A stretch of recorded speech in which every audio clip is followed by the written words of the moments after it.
Colony, सत्य Saibaba colony, MHADA कॉलनीमध्ये 9 दिवस झाले पाणी. त्याच्यानंतर आमच्या जनक रेसिडेन्सी आहे, त्या जनक रेसिडेन्सीचा मागचा पूर्ण भाग इकडे कमीत कमी 9 ते 10 कॉलनी आहे. त्या जुन्या वस्तीमध्ये अर्धी जुनी वस्ती अशी आहे की त्या जुन्या वस्तीला 6 दिवस एक आणि समजा तुम्ही स्टोर करून ठेवले तर दुसरा लॉस असा आहे की तुमचा राहिलेलं पाणी वापरायचं लोक पाणी फेकून देतात, शिळ झालं पाणी. सर्व मतदारसंघात जे काम झालं त्याच्यावर सुधीर देशमुख आमदार होते, 90 लाखाचा दंड लावला आणि तेच काम बंधनामध्ये त्यांनी केलं. ते इतकं वाईट आहे म्हणजे आम्ही आरती साहेबांना स्वतः आपलं माझ्या घरापाशी पेविंग ब्लॉक लावले होते. आता ते ठेकेदारी इथेच होते बिचारे, त्यांचं काय नाव लागलं भागवत, तर तुम्ही माझ्या घरापाशी फोडून ठेवलं. आणि कसं करा की रोज पाणी तर मिळालं पाहिजे, ठीक आहे, पिण्याचं पाणी मिळालं पाहिजे किमान. असं काय होतं ते पाणी गेलं बरं. एक वस्ती मधली अशी आहे की त्या वस्तीला लबालब पाणी आहे, मग त्याच्यावर लोक त्याला जाती रंग देतो की तुम्ही या वस्तीला पाणी देऊन राहिले, या वस्तीला देऊन नाही राहिले. आता पूर्ण माझ्या गावामध्ये वातावरण काय की जिंके तेव्हा चालू लोक पाणी मिळतात, बाकी लोक पाणी नाही मिळतात. मग याला जाती रंग येतो. हा कसा काय निपटवायचा, कोणी निपटवायचा? रात को 1 बजे ये घर में तो पानी है और ये मेरा घर, मेरे घर में पानी नहीं, क्या है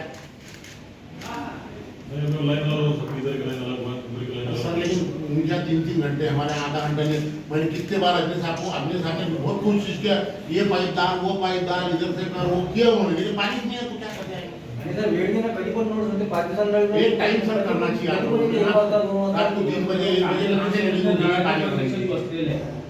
मी सर मी सांगतो लोक आमच्यावर नाराज होतात आणि मुख्यमंत्री आमचा आहे, आम्ही मुख्यमंत्र्यांचं काम करणार. 5-5 दिवस हम कोणी थांबू शकत नाही. किती झालं काही झालं, कोण एक दिवस थांबन, दुसऱ्या दिवशी लोक आमदार येते थांबत नाही.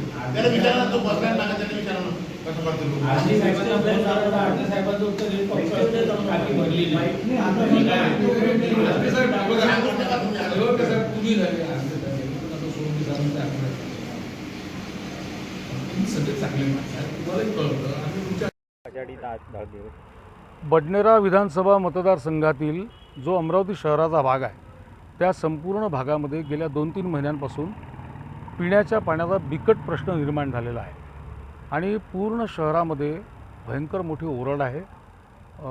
पाणी मिळत नाही लोकांना, 8-8 दिवस नळ येत नाही, नळ आले तर पाणी येत नाही, पाणी शेवटच्या वस्त्यांमध्ये शेवटच्या घरांपर्यंत पोहोचत नाही.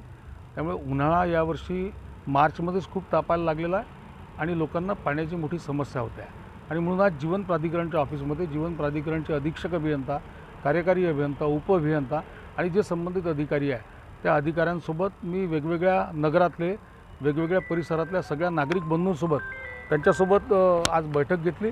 त्यांना सगळ्या शहरातल्या समस्या त्यांच्या निदर्शनास आणून दिल्या आणि याच्यावर तात्काळ उपाययोजना कराव्या यासाठी त्यांना विनंती केली. त्यांच्याशी सगळ्या समस्यांवर चर्चा पण केली आणि आमच्या जिल्ह्याचे पालकमंत्री माननीय बावनकुळे साहेब यांनी त्यांना संपर्क करून सूचना दिलेल्या आहेत की हा जो सगळा प्रश्न आहे हा प्रश्न तात्काळ मिटवण्यात यावा.